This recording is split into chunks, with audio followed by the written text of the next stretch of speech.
तो दोस्तों इस कहानी की शुरुआत होती है 13 अक्टूबर सन 1983 से, जब मुंबई के ताजमहल होटल के अंदर विजय माल्या के पिता विट्ठल माल्या की हार्ट अटैक से मृत्यु हो जाती है। इसके बाद 28 साल के विजय माल्या के कंधों पर विट्ठल माल्या का पूरा बिजनेस एम्पायर आ जाता है। लेकिन इस चीज को लेकर लोग काफी ज्यादा कंफ्यूज थे कि विजय माल्या इस एम्पायर को चला पाएंगे या नहीं, क्योंकि आज तक बिजनेस के किसी भी एक्सपेक्ट के अंदर विजय माल्या इन्वॉल्व कभी पहले हुए ही नहीं थे।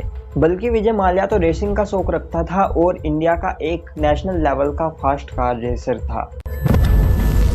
Breaking news that's coming in. Vijay Mallya has been sentenced to 4 months jail by the Supreme Court. The only difference between a petty criminal and Vijay Mallya is that he wears a suit and goes lavish parties. It's going to be your plan now. Nothing, my dear friend. I don't talk to media. You are not the judge. The honorable judge is there.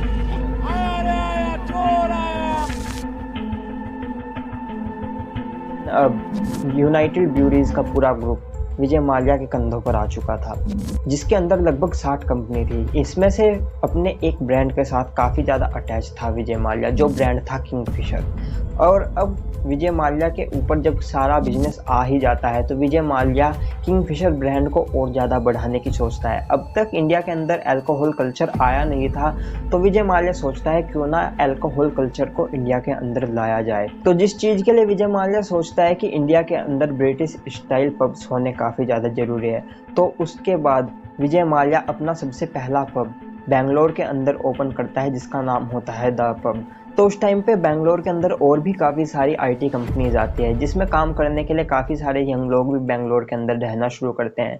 और वो young लोग the pub के अंदर Kingfisher को खरीदने जाया करते थे। द पब इतना सक्सेस हुआ था उस टाइम पे कि अगले 5 साल के अंदर पूरे बेंगलोर के अंदर 40 से ज़्यादा पब्स खुल चुके थे। और किंगफिशर बियर इतनी फेमस हो चुकी थी कि अब विजय माल्या किंगफिशर बियर के पूरे इंडिया के अंदर एक्सपेंशन का सोचता है। और देखते ही देखते किंगफिशर इंडिया के अंदर लगभग 50% का मार्केट शेयर भी एक्वायर कर लेती है। और इंडिया के अलावा लगभग 52 और देशों के अंदर किंगफिशर एक्सपोर्ट होना शुरू हो जाती है। लेकिन ये सभी चीजें माल्या के लिए इतनी सिंपल भी नहीं थी, क्योंकि जब पूरी इंडिया के अंदर किंगफिशर को एक्सपेंड करने का माल्या सोचता है तो काफी सारी पॉलिटिकल पार्टीज इस चीज के विरोध में आती है। गुजरात के अंदर लिकर को बैन कर दिया जाता है और टीवी के ऊपर भी लिकर के मार्केटिंग के ऊपर बैन लगा दिया जाता है। तो इसके बाद माल्या अपने ब्रांड को मार्केट करने के लिए हेल्प लेता है सरोगेट एडवर्टाइजमेंट्स की, जिसके अंदर टीवी पर वो किंगफिशर के सोडे का ऐड दिखाता है और पार्टी कल्चर को बहुत ज़्यादा अपने ऐड के अंदर लेकर आता है, क्योंकि किंगफिशर को अब विजय माल्या एक लाइफ स्टाइल ब्रांड बनाना चाहता है, लोगों की लाइफ स्टाइल से जोड़ना चाहता है। और जब भी लोग पार्टी करें तो उनको सिर्फ किंगफिशर याद आए, ऐसी पोजीशन किंगफिशर की विजय माल्या क्रिएट करना चाहता है। तो हमेशा जब भी किंगफिशर के सोडे का वो ऐड दिखाता था तो उसके अंदर वो पार्टीज करता हुआ लोगों को दिखाता था।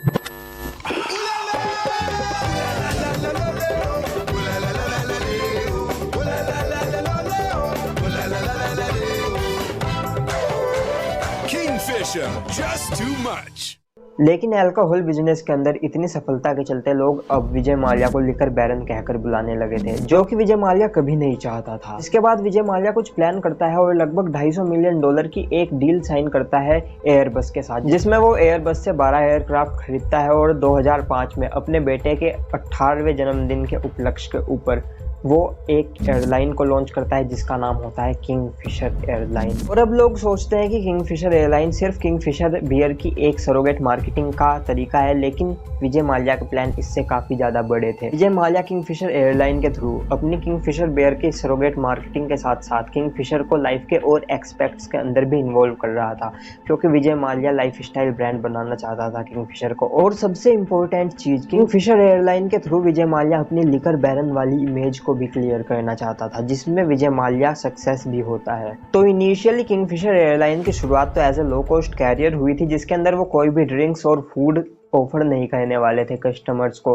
लेकिन जैसे कि किंगफिशर अपने पार्टी कल्चर के लिए फेमस थी, तो इस चीज़ का चलते अब किंगफिशर एयरलाइन अपने पैसेंजर को फूड भी ऑफर कर रही थी, ड्रिंक्स भी ऑफर कर रही थी, और उसी टिकट के प्राइस के ऊपर वो सारी चीज़ें ऑफर हो रही थी, कोई भी इसका एक्स्ट्रा चार्ज नहीं किया जा रहा था। तो जैसे कि हम लोगों ने बात की कि किंगफिशर की शुरुआत as a low cost carrier हुई थी, तो ऐसे में किंगफिशर के अंदर कोई भी बिजनेस क्लास सीट अवेलेबल नहीं थी। किंगफिशर के अंदर सिर्फ इकोनॉमी क्लास थी, जिसको कि वो लोग अब प्रमोट किंगफिशर क्लास कहकर करने लगे थे, जिसके अंदर अब कस्टमर को एक अच्छी कस्टमर सर्विस मिलती थी, हॉट कैबिन क्रू मिलती थी, ड्रिंक्स ऑफर होती थी और फूड ऑफर हुआ करता था।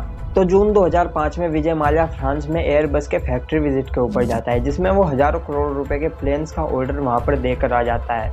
अब ये प्लेन किंगफिशर को डिलीवर होने के बाद किंगफिशर के अंदर बिजनेस क्लास भी आ जाती है और अब देखते ही देखते किंगफिशर एयरलाइन एयर इंडिया को पीछे छोड़ इंडिया की नंबर 1 एयरलाइन बन जाती है। विजय माल्या और नए 18 प्लेन्स को खरीदने का अनाउंसमेंट करता है। तो यहाँ पर हम देख सकते हैं कि विजय माल्या कैसे पानी की तरह पैसे बहा रहा था। बेसिकली आप सभी लोग जानते ही होंगे कि एयरलाइन इंडस्ट्री काफ़ी ज़्यादा कॉस्टली इंडस्ट्री होती है, जिसमें एयरलाइंस कहीं ना कहीं हमेशा ही कोशिश करती हैं कि कॉस्ट को कट किया जा सके, लेकिन यहाँ पर विजय माल्या इस चीज़ का उल्टा ही कर रहा था।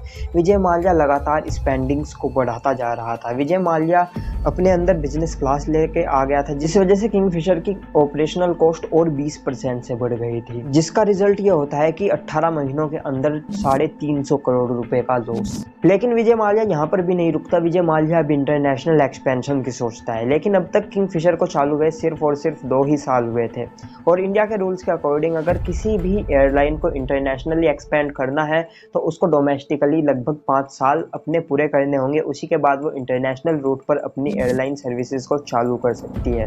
तो इसके लिए विजय माल्या एक दूसरी एयरलाइन को खरीद लेता है जिसका नाम है एयर डेक्कन।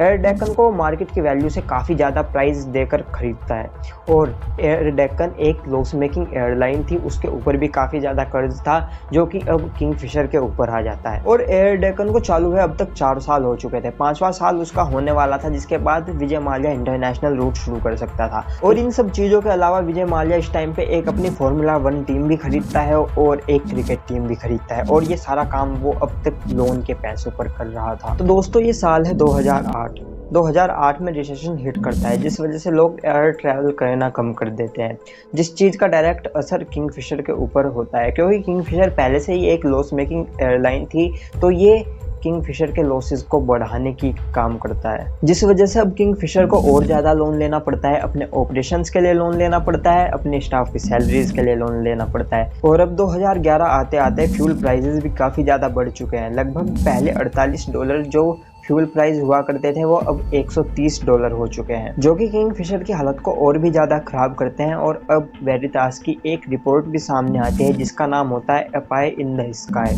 जिसके बाद काफ़ी ज़्यादा बवाल मचता है किंगफिशर को लेकर, किंगफिशर के लोन्स को लेकर और किंगफिशर के फाइनेंशियल्स को लेकर।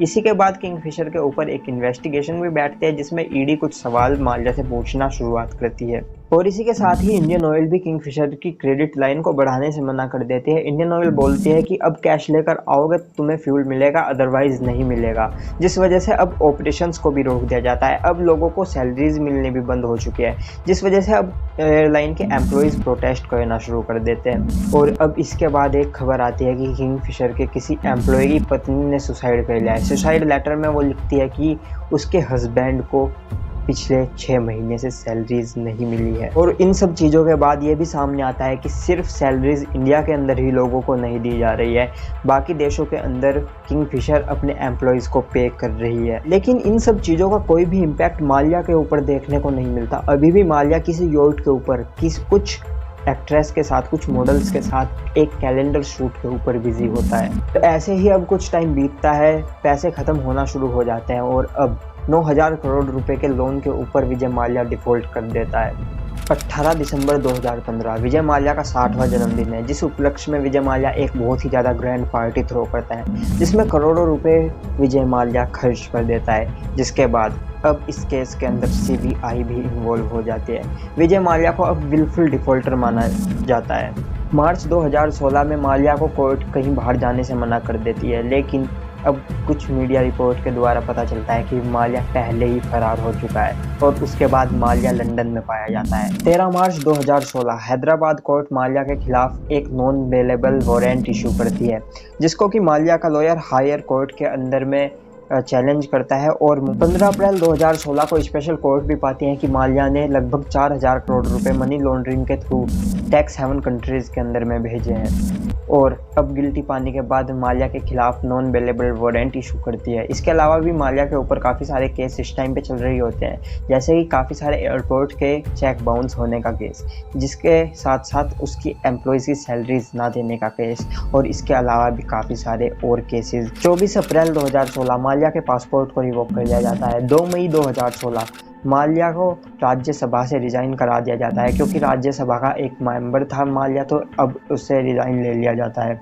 और इसके बाद जून 2016 में इन्फोर्समेंट डायरेक्टरेट यानी ईडी उसके प्रॉपर्टीज़ को अटैच करना शुरू कर देती है। लेकिन भारत के लॉज के अकॉर्डिंग माल्या को ड्यूअल सिटीजनशिप मिली हुई थी, यानी भारत की भी उसके पास सिटीजनशिप है और लंदन की भी सिटीजनशिप है। तो अब लॉज के अकॉर्डिंग जो ईडी है सिर्फ इंडिया के एसेट्स को ही कलेक्ट कर सकती थी, माल्या के जो उसके विदेशी एसेट्स थे जो कि उसके टैक्स हेवन कंट्रीज़ के अंदर थे उनको अटैच नहीं कर सकती थी। तो जिस वजह से माल्या के सिर्फ इंडिया के अंदर जितनी भी प्रॉपर्टीज़ थी उसको ही अटैच किया जाता है। 3 अक्टूबर 2017 माल्या को लंदन में ही मनी लॉन्ड्रिंग केस के अंदर में अरेस्ट कर लिया जाता है, लेकिन उसको बेल मिल जाती है। 16 जून 2018 यूके कोर्ट माल्या को 18 मिलियन रुपीस इंडियन बैंक्स को पे करने के लिए बोलती है। और 2020 में आई कुछ मीडिया रिपोर्ट्स बताती है कि 90 बिलियन रुपए के लोन के बदले माल्या इंडियन बैंक्स को 139 बिलियन रुपीस ऑफर करता है, जिसको कि इंडियन बैंक्स मना कर देती हैं। और अगर हम आज की बात करें तो आज भी माल्या लंदन के अंदर ही है। यूके के रूल्स हैं, जो यूके के लॉज हैं वो माल्या को प्रोटेक्ट करके रखे हुए हैं। यूके के लॉज बोलते हैं कि अगर उनके किसी प्रिजनर को दूसरे देश के अंदर में जान का खतरा हो सकता है या डेथ पेनल्टी दी जा सकती है, तो ऐसे में वो उस प्रिजनर को उस देश में नहीं भेजेंगे। तो ये वो रूल्स हैं जिनके चलते इंडिया में विजय माल्या को वापस लाना काफ़ी ज़्यादा मुश्किल होने वाला है। और यही वो कारण है जिसके चलते काफ़ी सारे फ्रॉडस्टर्स यहाँ से सीधा लंदन भागते हैं। आज की इस वीडियो में इतना ही रखते हैं। उम्मीद करूँगा कि आप लोगों को ये वीडियो अच्छी लगी होगी। अगर ये वीडियो अच्छी लगी है तो प्लीज़ इस वीडियो को लाइक कर दीजिएगा, इससे हमारा मोटिवेशन भी बना रहता है। और आजकल लोग काफ़ी लाइक भी कम ही कर रहे हैं, तो प्लीज़ इस वीडियो को लाइक कर दीजिएगा। अगर अब आपको ये वीडियो अच्छी लगी है तो लाइक करके चैनल को सब्सक्राइब भी कर लीजिएगा, और चाहे तो आप इस वीडियो को शेयर भी कर सकते हैं। अगर आपको एक अच्छा डीमैट अकाउंट खुलाना है तो आप डिस्क्रिप्शन में दिए गए लिंक को चेकआउट कर सकते हैं। तो हम आपसे अगली वीडियो में बहुत जल्दी मिलने वाले हैं। चैनल को सब्सक्राइब करके रख लीजिएगा। तब तक के लिए बाय।